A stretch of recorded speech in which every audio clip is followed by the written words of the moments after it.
नमस्कार, आप देख रहे हैं समाचार प्रसार। आपके साथ मैं हूं कृपानंद।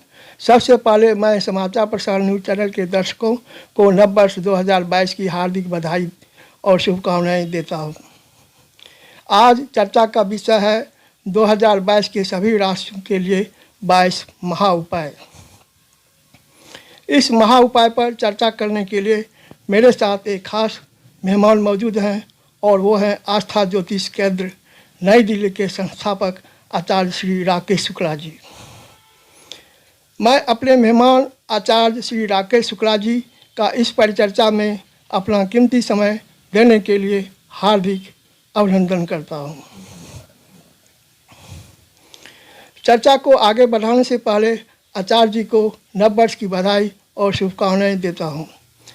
आप दर्शकों को सभी राशियों के लिए 22 महा उपाय बताइए।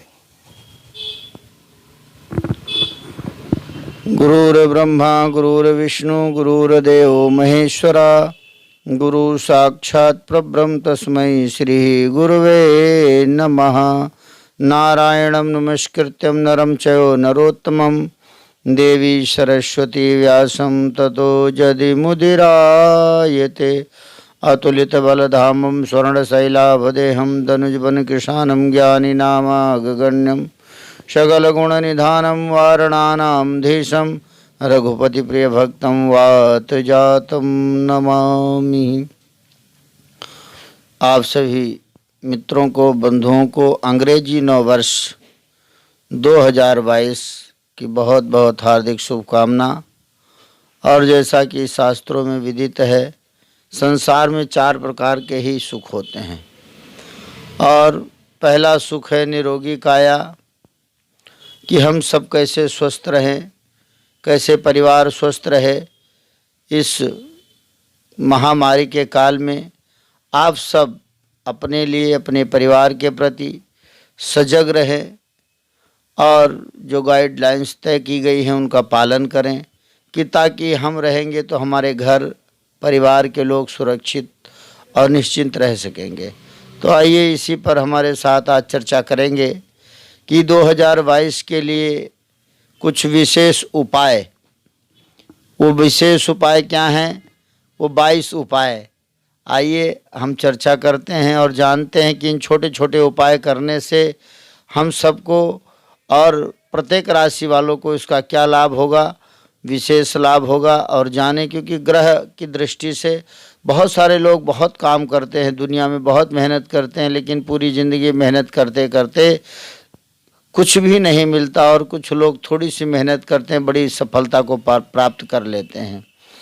उसी सिलसिले में, क्योंकि ये जब ग्रह खराब होता है, शास्त्रों में कहा गया है ग्रह स्वयं भगवान से संबंधित हैं। यदि आपके ग्रहों की दृष्टि अच्छी नहीं है, ग्रहों की चाल अच्छी नहीं है, आपकी कुंडली में अच्छे ग्रह नहीं चल रहे हैं, तो कितना भी आप मेहनत कर लीजिए, कितना भी भाग दौड़ कर लीजिए, आपको सफलता नहीं मिलेगी। उसी में छोटे छोटे उपाय करके आप अपने घर के, परिवार के लिए, कारोबार व्यापार के लिए अच्छा कर सकते हैं।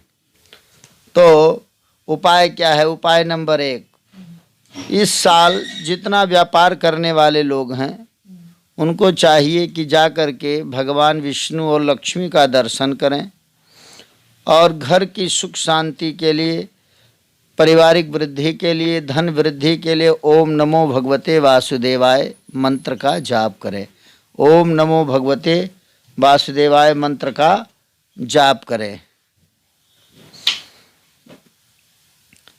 और नौकरी करने वाले लोगों के लिए वह माता का पूजन करें, शुक्र और शनि की पूजा करें, शुक्र शनि की पूजा करें। और नौकरी वाले लोग अपने अंगूठे में चांदी का छल्ला धारण कर सकते हैं अथवा चांदी पहन सकते हैं, चांदी का कड़ा पहन सकते हैं। और इसके लिए नंबर 3 का उपाय, पैसा कैसे मिले, पैसा घर में कैसे टिके, इसके लिए विशेष उपाय, गुरुवार को बहते हुए पानी में हल्दी की गांठ या तो जल प्रवाह करें, जल प्रवाह नहीं कर सकते तो पीपल के नीचे रखें। महीने के प्रत्येक गुरुवार को, यानी कि 4 गुरुवार आते हैं, इन चारों गुरुवारों में इनका करें। और मांस न खाएं, खास करके यदि आप मदिरा का सेवन करते हैं, मांस का सेवन करते हैं, तो आपको इन कष्टों में गुजरना पड़ेगा। और यदि आप मांस मदिरा का सेवन नहीं करते, शराब नहीं पीते, तो इसका आपको विशेष लाभ होगा। घर में सुख कैसे आए, घर की सुख शांति कैसे बनी रहे, घर में सुख शांति के लिए अपने घर पर बंद निवार लगाएं। जैसे पहले आपने देखा होगा, घर के बाहर लोग तुलसी का वृक्ष रखते थे, और गोबर से अथवा पीले सिंदूर से आप अपने घर के दोनों साइड में एक स्वास्तिक बनाएं। घर के दोनों तरफ स्वास्तिक बनाएं। तुलसी का पौधा घर के बाहर रखें, तो आपके घर की सुख और शांति बनी रहेगी। सिंदूर और घी से स्वास्तिक बनाएं, सतिया जिसको बोलते हैं। वो नहीं कर सकते तो गोबर यदि मिल जाता है, छोटी बच्ची का गोबर लाइए, बच्चिया का गोबर, और उस गोबर से आप अपने घर के दोनों तरफ बनाएंगे तो आपके घर आंगन में। और नंबर 5, अपने घर के आंगन में एक अनार का पौधा लगाएं। जिनके घर बहुत दिनों से रुकावट आ रही हो, घर बन न पा रहा हो, बार बार पैसे की दिक्कत आ रही हो, कोई दाव पेच कानूनी आ रहा हो, उन सभी राशि वाले लोगों के लिए ये बड़ा सरल उपाय है। अपने घर के सामने अनार का वृक्ष लगाएं। कम से कम हो सके तो 2 वृक्ष लगाएं। 2 वृक्ष नहीं लगा सकते तो 1 वृक्ष अवश्य लगाएं। और जो अस्वस्थ रहते हैं, काफ़ी बीमार रहते हैं, उन लोगों के लिए पूरे साल चांदी के गिलास से जल पिए, क्योंकि इस वर्ष की जो राशि के स्वामी है वो शुक्र है। यानी 2 2 2 2 6 शुक्र बनते हैं, और शुक्र वैभव के कारक हैं। क्या है, आप अपने घर में खूब बढ़िया से साफ सफाई रखें। घर को सजाकर जितना बढ़िया रखेंगे, घर को सुंदर रखेंगे, घर में कोई भी टूटा फूटा लोहा, टूटी फूटी सामान न रखें घर के किसी भी कोने में। यदि ऐसा रहता है तो आपके घर में एक तो वास्तु दोष लगता है, आपके घर में जो धन आएगा वो बीमारियों पर खर्च होगा, परिवार में कलह बढ़ेगी। और एक विशेष उपाय, आप जानते होंगे इस भौतिक युग में लोग जूते ले आते हैं, खरीद लाते हैं और फेंक देते हैं ऐसे ही। तो जिन जूतों का इस्तेमाल ना होता हो, उन जूतों को घर में ना रखें। जूते वही घर में रखें। यदि 10 जोड़ी है, 20 जोड़ी है, तो सब पहने, या उनको पॉलिश करके बढ़िया साफ़ सुथरी जगह में रखें। और यदि नहीं पहन सकते, नहीं रख सकते, तो उनको घर में नहीं रखना चाहिए। टूटे फूटे घर को नहीं बर्तन नहीं रखना चाहिए। घर के नॉर्थ ईस्ट के कोने में मंदिर होना चाहिए। मान लीजिए वहाँ मंदिर नहीं आप बना सकते, तो घर के किसी भी कोने में खास करके।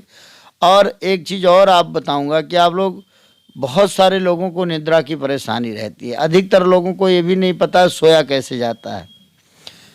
तो झाजी या तो सिर पूरब की ओर सबसे उत्तम माना गया, दूसरे नंबर का पश्चिम में, और तीसरे नंबर का दक्षिण में। उत्तर सिर करके नहीं सोना चाहिए, ने कभी कर्ज उतरता ही नहीं है। उनका कर्ज कभी नहीं उतरता और उनकी सिर की पीड़ा कभी जाती नहीं है, जो लोग उत्तर दिशा में सिर करके सोते हैं। तो ये स्वास्थ्य की दृष्टि से हर राशि के लोग इसको कर सकते हैं। और स्वस्थ रहने के लिए चांदी के गिलास में पानी पिएं।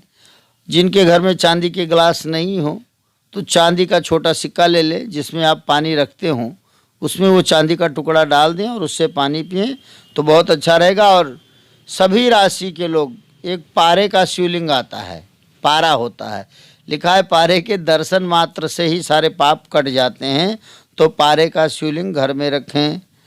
नंबर 7, घर में बचत करने के लिए जो पुराने फटे पुराने कपड़े भी घर में नहीं रखना चाहिए।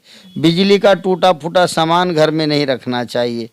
और संतान की सुख की प्राप्ति कैसे हो, पुत्र है पुत्री है तो उनकी नौकरी कैसे लगे, उनको चाहिए घर में गाय की सेवा करें। और अपने घर में बछड़े वाली गाय की फ़ोटो लगाएं, सफ़ेद गाय की फ़ोटो लगाएं, तो उनको विशेष लाभ होगा। और कर्ज निवारण के लिए क्या करें, जिनके ऊपर बहुत ज़्यादा कर्जा हो गया हो, कर्ज उतरता ना हो, वो कर्ज निवारण के लिए भगवान विष्णु के विष्णु सहस्त्र नाम का पाठ करें। किसका पाठ? विष्णु सहस्त्र नाम का पाठ करें। विष्णु सहस्त्र नाम का पाठ नहीं कर सकते तो ओम नमो भगवते वासुदेवाय का पाठ करें। और हर बुधवार को गाय को हरा चारा जरूर खिलाएं। जा कर के गुरुद्वारे में, कहीं गौशाला में या कहीं भी जहाँ गाय रहती हैं, गायों की सेवा करें। और नियम ये बना लें कि जो तवे की पहली रोटी हो वो गाय को दी जाए तो घर में सुख और शांति बनी रहती है। ये कर्ज निवारण के लिए अवश्य करें। और आपका गया हुआ धन, आपने किसी को धन दे दिया है, धन वापस नहीं आ रहा है, बड़ी परेशानी हो रही है क्योंकि ये कोरोना का माहौल चल रहा है, उनसे क्या करें धन वापसी के लिए? वो भी हर तुलसी का पत्ता, घर में तुलसी का पौधा लगाएं और कम से कम 5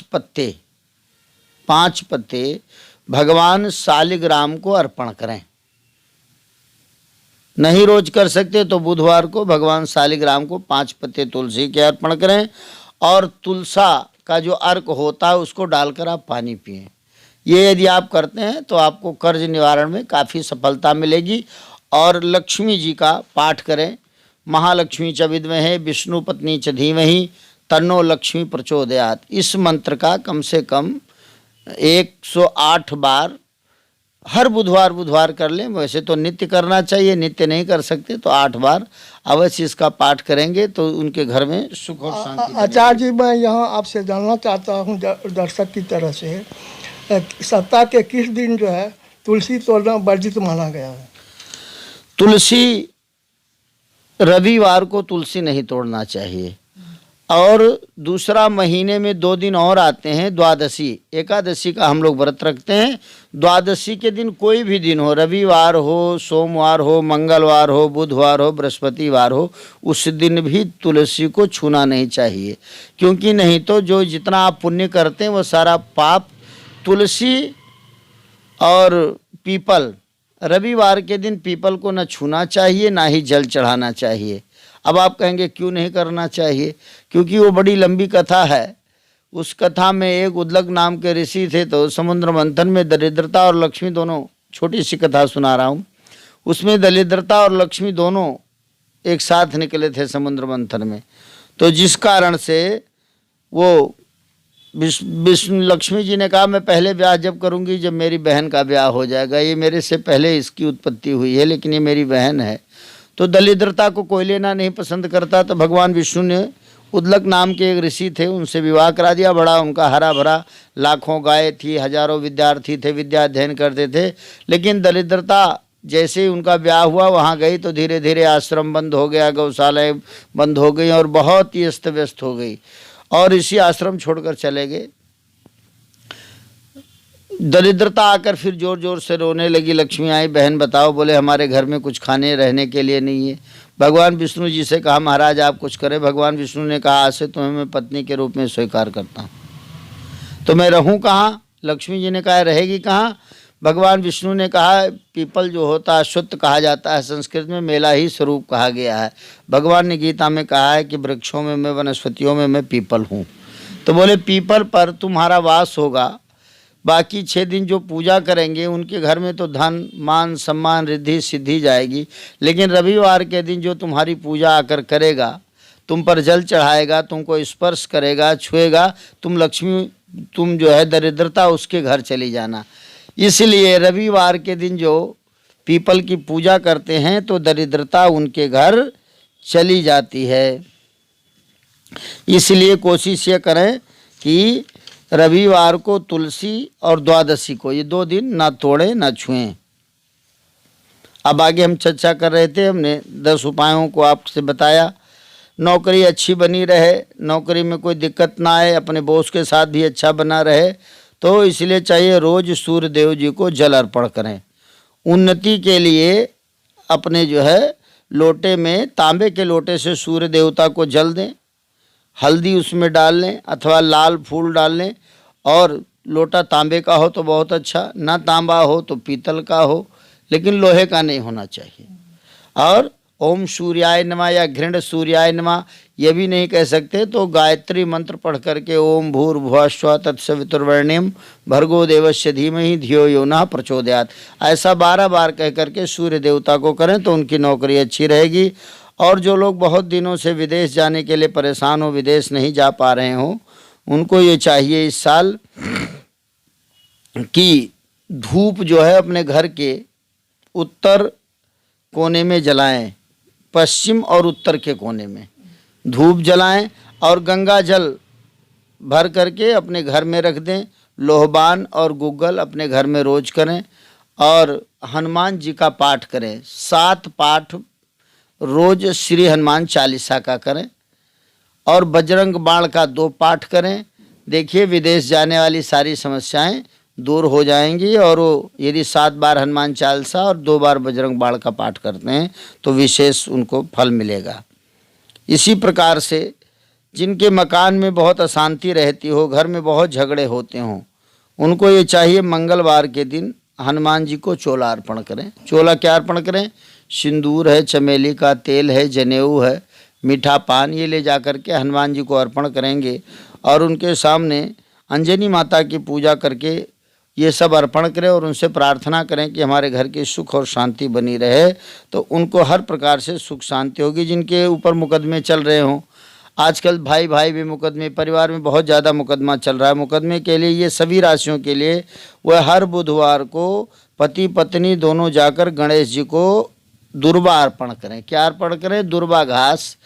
अधिकतर लोग नहीं समझते, जो पार्क वाली हरी हरी घास होती है उसको लाई, दुर्वा की 8 पोटली बनाएं, और 8 पोटलियों को ले जा करके एक एक करके गणेश जी को अर्पण करें कि महाराज हमारे मुकदमे में विजयी हो। तो इस प्रकार की, अथवा ये नहीं कर सकते तो बढ़िया सी 27 गांठ की या 108 की दुर्वा की माला भी बनाकर गणेश जी को अर्पण करेंगे तो आप मुकदमे से छुटकारा पा जाएंगे। अब शिक्षा के लिए जो बच्चे पढ़ाई लिखाई करते हैं उनको क्या करना चाहिए? उनको चाहिए पढ़ने लिखने वाले बच्चों को सरस्वती के मंत्र का जाप करना चाहिए। सरस्वती जी की घर में तस्वीर लगानी चाहिए। और ये 2022 के लिए नहीं होता है तो उनको एक चांदी का छल्ला धारण करना चाहिए, हाथ में करें अथवा गले में लाकड़ बना करके उसको धारण कराएं तो पढ़ने वाले और शिक्षा के लिए बच्चों के लिए अच्छा होगा। और इस वर्ष का जो रंग बनता है, जो कलर है, वो सब के लिए, सभी राशियों के लिए बता रहा हूँ। इस वर्ष का जो स्वामी तो है ही है शुक्र, और शुक्र बहुत वैभव वाला है, खान पान ऐश्वर्य का। और इस वर्ष का जो रंग है वो है गुलाबी और क्रीम कलर। आप अपने क्रीम कलर के वस्त्र और गुलाबी कलर के यदि वस्त्र धारण करते हैं तो आपके लिए अच्छी सफलता मिलती है। और आप किसी भी विशेष कार्य के लिए जाते हैं, कहीं नौकरी के लिए, इंटरव्यू के लिए या किसी विशेष कार्य के लिए, तो ऐसे कपड़े डाल कर जाएंगे तो आपको ज़्यादा लाभ होगा। और लक्ष्मी और विष्णु का, जिनके घर में बिल्कुल दरिद्रता रहती हो, धन न टिकता हो, हमारे शास्त्रों में एक श्री सूक्त का पाठ और लक्ष्मी सूक्त का पाठ होता है। तो श्री सूक्त और लक्ष्मी सूक्त का पाठ प्रत्येक शुक्रवार को घी का चौमुखा दीपक जलाकर क्या करेंगे? घर को साफ सुथरा कर लेंगे, पूरब मुख अथवा उत्तर मुख बैठ करके, आसन लगा करके, और गाय के घी का दीपक हो, गाय के घी का दीपक 4 मुख वाला। आप मिट्टी का नहीं ला सकते हैं, आटे का दिया बना लें और उसमें गाय का घी डाल करके 4 मुख का दीपक जलाएं और बैठ करके लक्ष्मी सूक्त का और श्री सूक्त का पाठ करें। तो इससे आपके घर में धन का वास हो जाएगा। और जिनके घर में पति पत्नी में बहुत झगड़ा होता हो, बड़ा क्लेश होता हो, हालांकि उन राशि वालों के लिए चाहिए कि जिनके घर में बहुत झगड़े होते हों, बहुत क्लेश होता हो, वो घर में कोशिश ये करें कि काले रंग का इस्तेमाल कम से कम करें। और मोर पंख लाकर जहाँ सोते हों उस बेडरूम में बड़े दोनों तरफ सजा दें, बेडरूम सजा दें बहुत सुंदर से। और काले रंग का प्रयोग कम करें, अपने घर में सुंदर इत्र आदि करें, और नमक डालकर अपने घर में पोछा लगवाएं। क्या करें? नमक डालकर, तो उनके घर में क्लेश कम होगा पति पत्नी में। और जो लोग शेयर बाज़ार से संबंधित हैं, आजकल बहुत चलता है झाजी, उनके लिए भी बहुत ज़्यादा नुकसान ना हो। और इस साल के लिए जो है उनको बहुत ज़्यादा कर्ज नहीं लेना चाहिए। जो शेयर बाजार वाले हैं बहुत सोच समझ कर कर्ज लेना देना करना चाहिए। सभी राशि वालों के लिए इस साल कर्ज लेना और देना, पैसे बहुत फंस भी सकते हैं, इसलिए सोच समझ कर काम लेना चाहिए। और इस साल 4 राशि वालों के लिए तो शेयर में विशेष नुकसान हो सकता है। कर्क राशि, वृश्चिक राशि और मीन राशि, ये 3 राशियां हैं। ये राशि के लोग यदि शेयर बाजार में बहुत ज़्यादा अपना पैसा लगाएंगे तो इनको अच्छा खासा नुकसान हो सकता है, तो इसलिए इनको शेयर बाजार से दूर रहना चाहिए।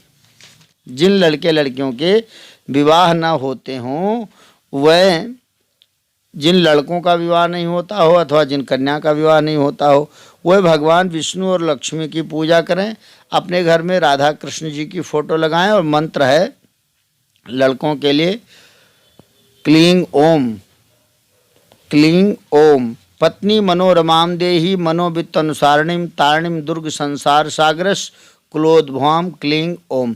इस मंत्र का पाठ लड़के करें कम से कम 108 बार रोज, अथवा 27 माला यदि आप 40 दिन तक कर लेते हैं प्रतिदिन, तो कितनी भी आपके विवाह में रुकावट आ रही होगी तो इस वर्ष आपके विवाह का योग बन जाएगा। और उसी प्रकार से कन्याओं के लिए कहा गया कत्यायनी ओम क्लीं कत्यायनी महामाये महायोगेनाधीश्वरी नंद गोप सुते देवी पति में कुरते नमा क्लीं ओम। कन्याएं इस मंत्र का कम से कम 9 माला प्रतिदिन करें, और 108 दिन यदि करती हैं तो उनकी मनोकामना पूरी हो जाएगी। 108 दिन नहीं कर सकती तो 40 दिन करें, 40 दिन नहीं कर सकती, बाधा आती है किसी प्रकार से औरतों में, तो सबसे पहले 27 दिन इस मंत्र का पाठ करें और प्रत्येक दिन 27 माला करें और 27 दिन करें। कन्याओं के रुके से बहुत सारी कन्याओं के जिन माता पिता को दिक्कत आ रही होगी उनको इस दिक्कत का सामना इस वर्ष नहीं करना पड़ेगा, उनको अच्छी सफलता मिलेगी। और बच्चियों, स्त्री और पुरुष दोनों के लिए उनको हीरा रत्न धारण करें या पन्ना और ओपल तो खास करके धारण कर सकते हैं। बाकी कोई भी रत्न धारण करने से पहले अपने योग्य ज्योतिषी की सलाह जरूर ले। ये सभी राशियों के लिए मैं बता रहा हूँ, लेकिन कई लोगों की कुंडली में होता है हीरा धारण करने से नुकसान भी होता है, इसलिए ज्योतिषीय सलाह लेकर ही धारण करें और अपने घर को साफ सुथरा रखें। और विशेष घर की हर आदमी कर सकता है, सुंदर कांच की बोतल में गंगा जल भर के, जिनके पति पत्नी में बहुत झगड़ा होता हो वो कांच की बोतल में गंगा जल भर करके रखें और अपने घर में खूब बढ़िया सा इत्र लगावें, और यदि ऐसा करेंगे तो उनकी सारी मनोकामना पूरी होगी। अब इस पर चर्चा को हम यहीं समाप्त करते हैं। आचार्य शुक्ला जी, आपने हमारे दर्शकों को बहुत ही अच्छी जानकारी दी है, इसके लिए आपको बहुत बहुत धन्यवाद। धन्यवाद आदरणीय। हम अपने दर्शकों से कहना चाहते हैं कि यदि ये परिचर्चा आपको अच्छा लगा है तो इसे लाइक करें, अपने दर्शकों को भी शेयर करें। आप समाचार प्रसार चैनल को सब्सक्राइब करना ना भूलें। बेल आइकन को ज़रूर दबाएं ताकि आपको हमारे न्यूज़ का नोटिफिकेशन मिलता रहे। अब हम आपसे विदा लेते हैं, फिर मिलते हैं एक नई खबर के साथ। तब तक आप अपना ख्याल रखें, खुश रहें और हमारी न्यूज़ चैनल से जुड़े रहें। धन्यवाद। धन्यवाद आचार्य जी। धन्यवाद आदरणीय कृपानंद झा जी।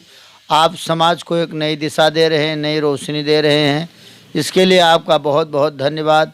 और इस भौतिक काल में, इस कोरोना की महामारी के काल में एक नई बीमारी आई है जो ज्योतिष की दृष्टि से भी काफ़ी खतरनाक हो सकती है, ओमिक्रॉन। तो आप लोग सब स्वस्थ रहें और सजग रहें। और कृपानंद जी, इस कार्य के लिए आपको बहुत बहुत धन्यवाद।